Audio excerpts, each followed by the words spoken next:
StarCraft. Before we jump into today's games, the highlights from last Sunday's action. Final play day it was, Ben. It was the final play day. Did we have some highlights on our final play day, Ben? Of course we did, man. I can't remember what order they're in. Oh, first up is Polt versus Targa. Targa showing us a little bit of this cute Hydralisk play. He did this against Cass one time, and he is looking like he's going to put on some heavy pressure here against Polt. You very seldom see Hydras in ZVT, but Targa likes to mix it up here, even bringing the Queen so he can drop some creep, and he's doing some really good damage. But here come the Hellions, Ben, and Hellions, despite dying fairly easily against Hydras, can also deal pretty decent damage. And critically, there is that tank out up on the high ground, and it's looking more and more like Polt is going to hold. Yes, indeed, he has held that first wave. Targa's going to try and reinforce here, dropping some creep, adding some Banelings. I do feel like if the Banelings were there for the initial push, that it probably would have gone a little bit better. Really interesting build here from Targa, and it's one we've seen him experiment with for the last couple of months, but he still hasn't really, I don't know if he's quite refined it to the point of perfection yet. It's always going to be a risky build, but it's fun to see. I love people with their own playstyles, Ben, and whether it works out or not, you get an A for effort if you talk to me. Absolutely. Polt is finally going to clean up the last of this. He'll push out, and a couple more Hydras are going to pop out in the face of some Marines and Siege tanks, and that is just not going to work out. Polt does go on to win that series. Second highlight from whiteRa versus QXE. QXE busting out a little bit of a classic here. Marine, Marauder, and Thor is here. A little bit of a Thor push. Well, it's been a while since I've seen those, Ben. I used to fear them quite a bit, and let's see how whiteRa is going to handle it. It's going to be really tough. Thor's absorbed so much damage and deal so much damage. Feedback goes down on the Thor.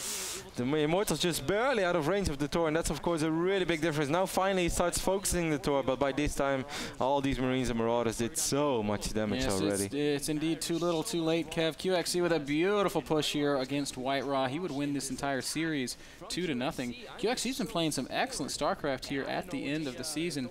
It's a little bit unfortunate that we won't see him in the playoffs, but I do think he's going to be back. I hope. Don't quote me on that, guys.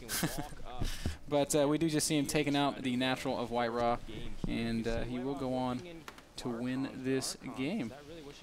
Cool strategy. It's been a while since we've seen those pushes, but yeah, since Protoss players get more greedy and more greedy with each passing day, and they often even refuse to make a Colossus or an Immortal, and just get a couple of sentries out and then straight away want to go into those gateway upgrades with High Templars, with Storm of course, you can really get away with something like this if you time it well, and QXE displayed it there. Final highlight of the day, Jinro versus Sheth. Sheth shows us how you're supposed to play against mech. Jinro making that first big 200 supply push.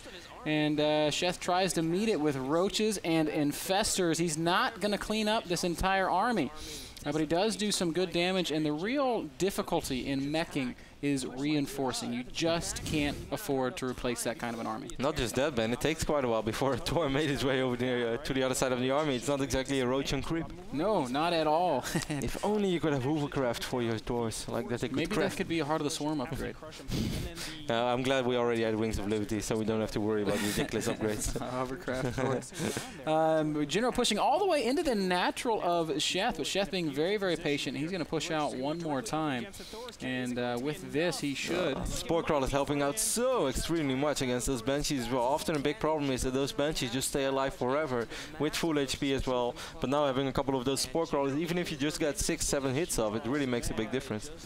Yep, Sheth also using these infestors pretty effectively, dropping a couple of fungals, and he will clean up these Banshees. He will clean up this entire push. Game's not over yet, though. Jinro is still able to muster another big force, 175 supply against a maxed out Zerg. And 2-2 roaches, man. Well, I guess +2 is not quite done, but upgraded roaches are so good against mech. It's amazing what some upgrades do to prolong and to empower your army. And loving the infested Terrans as well, Ben. They're so useful. As Thor, you never want to focus those cocoons or the infested Terrans as a meta. But then again, if you completely ignore them, they're going to do a lot of damage to your mech army. So I think Sheth did that really well. Yes, indeed. And Sheth just keeps on coming. This will be the push that breaks the Jinro's back. Unfortunately, Jinro will not be joining us next season unless he manages to win one of the opens. that which is still possible. Yeah, which is still possible. He played some good StarCraft all season long, but he was just not able to really hit his stride. I think the first 5 playdays he lost 1 to 2 ban, and that does something with your mental state as well, because you know you're playing good StarCraft, you know you're getting close. And I would even say that Jinro was in the group of death, that also tough group with Puzzle. No, was it Alicia? At least Moro, Polt, MC. Well, those are not easy opponents. No, not at all. Chef, Wydra, that was a really, really sick division. Very, very difficult group to be in, and I mean, it hurts to finish at the bottom of that group, but of course there's no shame in it. So Jinro, good luck to you, man. Hopefully we'll see you back here at the NASL sometime in the future.